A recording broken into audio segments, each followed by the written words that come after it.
Film की शुरुआत होती है सैम नाम के एक बंदे से जो ट्रेन में सफर कर रहा होता है। उसकी जिंदगी बिल्कुल भी ठीक नहीं चल रही होती, हर मोड़ पर उसे परेशानी का सामना करना पड़ता है। पता चलता है कि वह एक सुनसान रेगिस्तान जैसे शहर जा रहा है जहां उसे नई नौकरी शुरू करनी है। ट्रेन में वह अकेला बैठकर खाना खा रहा होता है और उसके सामने एक औरत बैठी होती है, साथ उसका बच्चा भी होता है। सैम उसके हालात देख के अपना खाना उसे दे देता है। अब जब वह स्टेशन पर उतरता है तो पूरी जगह खाली होती है। हालांकि कंपनी ने कहा था कि रिक नाम का एक बंदा होगा जो उसे लेने आएगा। सैम इधर उधर देखता है, फिर उसे कमरे में एक आदमी दिखाई देता है। सैम उससे बात करने की कोशिश करता है पर वह बंदा उसे इग्नोर कर देता है।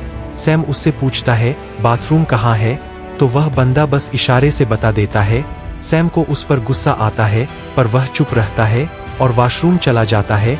फारिग होने के बाद बाहर से एक आदमी की आवाज आती है, जल्दी निकलो भाई, यहाँ पानी भी पैसों का है।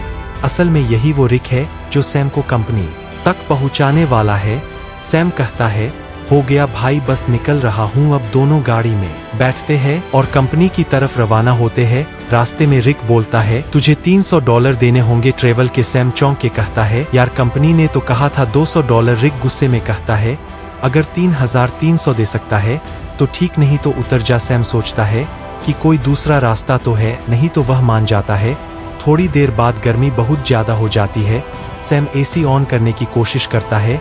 रिक तुरंत गुस्से में कहता है हाथ मत लगाना एसी को वरना इंजन बैठ जाएगा। अचानक गाड़ी का टायर पंक्चर हो जाता है। रिक खुद कुछ नहीं करता और सैम से कहता है चल टायर तू बदल। सैम मजबूरी में टायर बदलने लगता है। इसी दौरान वह देखता है कि एक कुत्ता दूसरे कुत्ते को मार रहा होता है। यह देखकर सैम बहुत ज्यादा डर जाता है। रिक आता है और कहता है ओ भाई काम क्यों रहा है, यह होता रहता है। फिर वह जख्मी कुत्ते को खुद मार देता है ताकि उसे और तकलीफ ना हो। सैम बड़ी मुश्किल से टायर बदलता है। फिर दोनों वापस गाड़ी में बैठते हैं। रात को फ्यूल भरने के लिए गाड़ी रोकते हैं और वही रात गुजारने का प्लान बनाते हैं। दोनों लकड़ियां जमा करते हैं, आग जलाते हैं। रिक पूछता है तू इतनी दूर कंपनी क्यों जा रहा है। सैम कहता है यार जिंदगी बहुत मुश्किल चल रही है, मैं चाहता हूँ किसी का मोहताज ना बनूं और मुझे यकीन है कि उस कंपनी में मुझे कोई अच्छी जॉब मिल जाएगी। रिक कहता है तू एक अच्छा इंसान है, लेकिन जिस जगह तू जा रहा है ना वहाँ सब खून चूस लेते हैं, सीधा बंदा वहाँ बचता नहीं। सैम कहता है चलो देखते हैं क्या होता है। अगले दिन फिर सफर शुरू होता है। अब सैम ड्राइव कर रहा होता है। रिक सो जाता है। गर्मी ज्यादा होने की वजह से सैम चुपके से एसी ऑन कर देता है। थोड़ी देर बाद इंजन बैठ जाता है। रिक जाग जाता और सैम पर गुस्सा हो जाता है।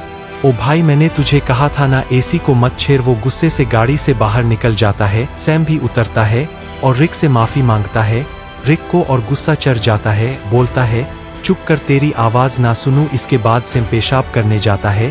थोड़ा दूर जाकर वो एक चमकता हुआ पत्थर देखता है। करीब जाकर जब वो गौर से देखता है तो पता चलता है कि यह तो खाली सोना है। वो फौरन रिक को बुलाता है ओए इधर आ, चेक कर कहीं मैं सपना तो नहीं देख रहा। रिक जैसे ही देखता है शौक हो जाता है। वो लाइटर निकालता है, आग जलाकर चट्टान पर रखता है, बोलता है अगर काला हुआ तो नॉर्मल पत्थर वरना खाली सोना चट्टान जैसी की तैसी रहती है, मतलब सोना कंफर्म। अब दोनों सामान निकालते हैं, गड्ढा खोदने लगते हैं ताकि सोना निकाल सके। पूरी ताकत लगाते हैं लेकिन चट्टान हिलती भी नहीं। रिक रस्सी की मदद से सोने को गाड़ी से बांधने की कोशिश करता है ताकि खींच सके, लेकिन रस्सी टूट जाती है क्योंकि सोना भारी होता है। इसके बाद दोनों लगे रहते हैं, सारा दिन खुदाई करते हैं। अब सूरज डूबने लगता है। रिक कहता है जल्दी से लकड़ियां जमा कर क्योंकि जंगली कुत्ते आसपास घूम रहे हैं, रात को हमें काट लेंगे। अगर हम आग जला ले तो वह डर के भाग जाएंगे। दोनों लकड़ियां जमा करते हैं, आग जलाते हैं, खुशी में गाने बजाने और नाचने लगते हैं। रिक सैम को गले लगाकर कहता है तुझे मैं फुल एसी वाली कार दिलाऊंगा। रात को वो लोग बैठकर प्लान बनाते हैं। रिक कहता है यह सोने की चट्टान बहुत बड़ी है, अगर हम महीनों भी खुदाई करते रहें तब भी इसे नहीं निकाल पाएंगे, इसलिए अब एक आदमी यहाँ चट्टान के पास रहेगा और दूसरा जाकर खुदाई की मशीन लेकर आएगा। सैम कहता है भाई तू जाकर ले आ, मैं चट्टान का ध्यान रखूंगा। रिक कहता नहीं भाई तू जा, मैं चट्टान के पास बैठूंगा, यह रेगिस्तान है। हर तरफ जंगली जानवर है, तू यह बर्दाश्त नहीं कर पाएगा। सैम कहता है, कोई बात नहीं, तू मेरी टेंशन मत ले, मैं सरवाइव कर लूंगा। तू वैसे भी चोर है, हो सकता है तू सोना लेकर भाग जाए, तुझ पे कैसे भरोसा करूं। रिक कहता है, ठीक है भाई, मैं जाता हूं, तू सोने का ध्यान रखना। अगले दिन वो लोग राशन बांटते हैं। रिक सैम को एक सैटेलाइट फोन देता है ताकि दोनों आपस में कांटेक्ट में रहे। रिक कहता है, मेरे एक दोस्त के पास खुदाई की मशीन है, वही लाऊंगा, बस दुआ कर गाड़ी रास्ते में खराब ना हो, मुझे वापस आने में 5 दिन लग सकते हैं। और फिर वह चला जाता है। सैम सोने पर मिट्टी डाल देता है ताकि अगर कोई इधर से गुजरे तो सोने को देख ना सके। वह एक छोटा सा टेंट भी लगा लेता है चट्टान के पास और अपना सारा सामान उसके अंदर रख देता है। सूरज डूबने से पहले वह लकड़ियां इकट्ठा करता है ताकि रात को आग जला सके। रात को वह आग जलाकर बैठ जाता है, खाने में से थोड़ा सा खाता है और बाकी रख देता है। अचानक उसे जंगली कुत्तों की आवाजें सुनाई देती है और उसे एहसास होता है कि अकेले होने की वजह से वो आसान शिकार है। वो डर जाता है और चाकू हाथ में लेकर सो जाता है। अगली सुबह सूरज की तेज धूप से उसकी आंख खुलती है। बहुत गर्मी और थकावट होती है, नींद पूरी नहीं हुई होती और सूरज की तपिश उसकी स्किन जला रही होती है। तभी सैटेलाइट फोन की बेल सुनाई देती है। सैम दौड़कर फोन तक जाता है, लेकिन कॉल कट चुकी होती है। वो टेंट में बैठा सोने को देख रहा होता है और सोचता है कि सोना बेचकर सबसे पहले एक बड़ा घर खरीदूंगा। फिर सैम पास के इलाके में घूमता है। थोड़ी दूरी पर उसे एक क्रैश प्लेन दिखाई देता है। वो फौरन उस क्रैश प्लेन के पास जाता है और वहीं रहने का फैसला करता है, लेकिन वहां से सोने की चट्टान उसकी नजरों से दूर होती है, इसलिए वह प्लेन के कुछ टुकड़े उठाकर चट्टान के पास एक टेंट बना लेता है।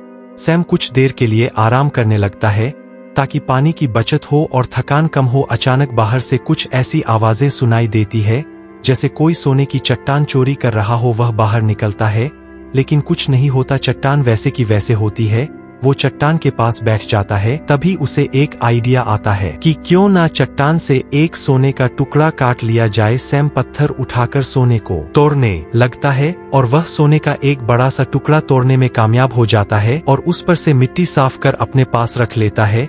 इसी दौरान रिक की कॉल आती है। सैम बोलता है, ओ भाई तू है कहाँ? सूरज ने मेरा हाल बुरा कर दिया है। रिक कहता है, यार इंजन खराब हो गया है, थोड़ा लेट हो जाऊंगा। सैम कहता है, जल्दी कर, प्यास से मर जाऊंगा। रिक कहता है, मुझे आने में थोड़े दिन और लगेंगे और फोन काट देता है। रात को सैम आग के सामने बैठा होता है तो कुत्ते चारों तरफ से आवाजें निकालने लगते हैं। सैम को डर लगता है कि कहीं सब कुत्ते एक साथ हमला ना कर दे। वो हाथ में जलती हुई लकड़ी पकड़ लेता है ताकि कुत्ते भाग जाए। वह रात भर कुत्तों के डर से जागा रहता है।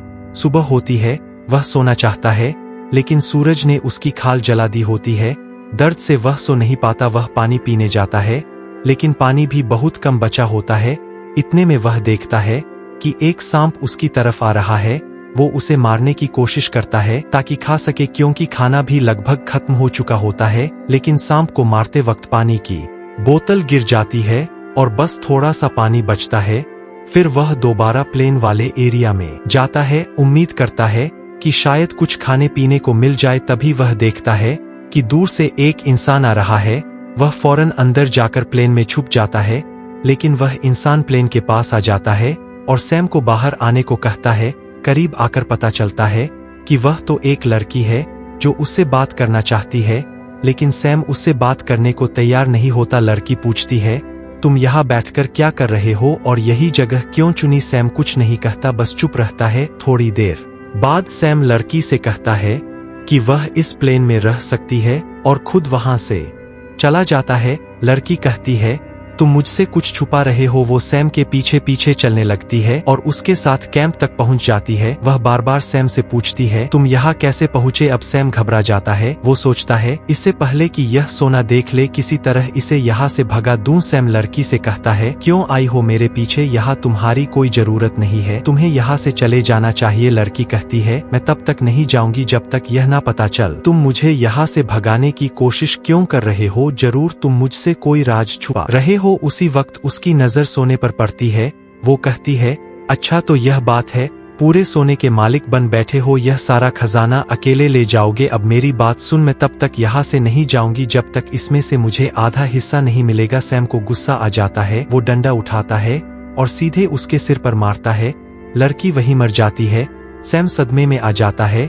उसे यकीन नहीं होता कि उसने लालच में आकर किसी को मार डाला। फिर खुद को संभालता है, सारी कीमती चीजें उठाता है, एक गड्ढा खोदता है और उसकी लाश को दफन कर देता है। कुछ देर बाद वह देखता है कि एक कुत्ता आकर उस गड्ढे से लाश निकालने की कोशिश कर रहा है। सैम भाग कर आता है, कुत्ते को हटाता है, लाश बाहर निकालता है और आग लगा के बॉडी को जला देता है। अगले दिन उसकी आंख फोन की घंटी से खुलती है। सैम रिक से कहता है, ओ भाई तू कहाँ है? भूख से मेरी जान निकल रही है, अगर तू जल्दी नहीं आया तो मैं भूख और प्यास से मर जाऊंगा। रिक कहता है, सॉरी यार, मुझे पता है तू बहुत तकलीफ में है, मैं जल्दी आ रहा हूँ, बस यह जो खुदाई वाली मशीन है बहुत स्लो है, थोड़ा टाइम और लगेगा। सैम परेशान हो जाता है, भूख प्यास से उसकी हालत खराब है, ऊपर से डर की कोई जंगली जानवर हमला ना कर दे। कुछ देर बाद वो देखता है कि एक गाड़ी सड़क से जा रही है। वो सोचता है क्यों ना सोने का एक टुकड़ा लेकर यहाँ से निकल जाऊं, लेकिन ज्यादा सोने की लालच ने उसे रोक लिया। वो चाहता तो सोने का एक टुकड़ा लेकर जा सकता था जिससे उसकी जिंदगी बदल सकती, लेकिन ज्यादा की चाह ने उसे यही रुकवा दिया। सैम शाम से पहले रात के लिए लकड़ियां इकट्ठा करता है, लेकिन अचानक एक बहुत तेज रेतीला तूफान आता है। वो टेंट की तरफ भागता है, लेकिन तूफान उसका टेंट उड़ा देता है। सैम जान बचाने के लिए इधर उधर भागता है, लेकिन तभी एक पैर उस पर गिर जाता है। तूफान रुकने के बाद सैम खुद को मिट्टी में दबा हुआ पाता है और एक लकड़ी का टुकड़ा उसके पेट के आर पार निकला होता है। पर सैम के मन में सोने की लालच इतनी भर चुकी थी कि वह पेट से लकड़ी निकालने के बजाय सीधे सोने की जगह की ओर जाता है। वो चारों तरफ सोने को ढूंढता है और आखिरकार एक टुकड़ा मिल ही जाता है। सैम खुशी से झूम उठता है, फिर वो अपने पेट से लकड़ी निकालता है और जख्म से बहुत खून निकलने लगता है।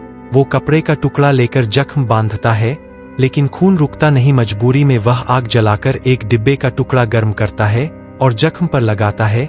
इससे सैम को इतनी तकलीफ होती है कि वह बेहोश हो जाता है।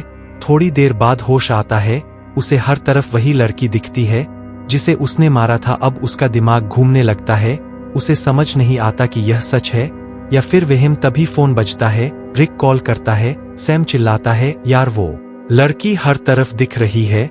रिक बोलता है, कौन सी लड़की? देख किसी को सोने के बारे में पता ना चले, अगर किसी को पता चल भी गया हो तो उसे मार डाल। लेकिन सैम की हालत इतनी खराब होती है कि वो किसी को मार तो क्या अपने पैरों पर खड़ा भी नहीं हो सकता। वो जमीन पर रेंग रहा होता है, जवाब देने की भी हिम्मत नहीं होती। अचानक वही लड़की सामने खड़ी नजर आती है, लेकिन इस बार उसके चेहरे पर कोई जख्म नहीं होते। वह सैम को पानी पिलाती है और मदद करने को कहती है, लेकिन सैम सोने की लालच में इतना अंधा हो गया था कि वो मदद लेने से भी इनकार कर देता है। सैम डरते हुए कहता है, मैंने तुम्हें मार डाला था, दूर रहो। वो बोलती है, बस इतना बता दो, क्या मेरी जुड़वा बहन यहाँ से गुजरी है? तब सैम को यकीन हो जाता है कि यह वहम नहीं है, बल्कि यह उसी लड़की की बहन है जिसे उसने मारा था। सैम कहता है, नहीं मैंने कुछ नहीं देखा, बस तुम यहाँ से चली जाओ। जिसके बाद वो लड़की वहाँ से चली जाती है। कुछ देर बाद जंगली कुत्ते उसके पास आने लगते हैं और उसे चारों तरफ से घेर लेते हैं। वो तुरंत रिक को फोन करता है। वो रिक से पूछता है कि तुम कहाँ हो, जल्दी आओ नहीं तो यह कुत्ते मुझे मार डालेंगे। वो रोने लगता है, रिक से रिक्वेस्ट करता है कि प्लीज जल्दी आ जाओ, मैं मरने वाला हूँ। रिक कहता है, रुक जा, मैं बस पहुँचने वाला हूँ। तभी अचानक कुत्ते हमला कर देते हैं, एक एक करके सब उसे नोचने लगते हैं। यहाँ हम देखते हैं कि रिक सैम से दूर बैठकर दूरबीन से सब कुछ देख रहा होता है। असल में वह कई दिन पहले मशीन लेकर वहां पहुंच गया था और बस वह सैम के मरने का इंतजार कर रहा था ताकि वह अकेले सारा का सारा सोना ले जा सके। जिसके बाद रिक छिप कर खड़ा होता है। वह देखता है कि सैम को जंगली कुत्ते घसीट कर ले जा रहे हैं। तब भी सैम सोने की तरफ देख रहा होता है, जिसके बाद जंगली कुत्ते सैम को नोच नोच कर खा जाते हैं। रिक को जब पक्का यकीन हो जाता है कि सैम मर गया है, वह गाड़ी लेकर सोना उठाने आता है, लेकिन अचानक एक तीर आकर सीधे उसके सीने में लगता है और वह भी मर जाता है। यह तीर चलाने वाली कोई और नहीं बल्कि वही लड़की की जुड़वा बहन होती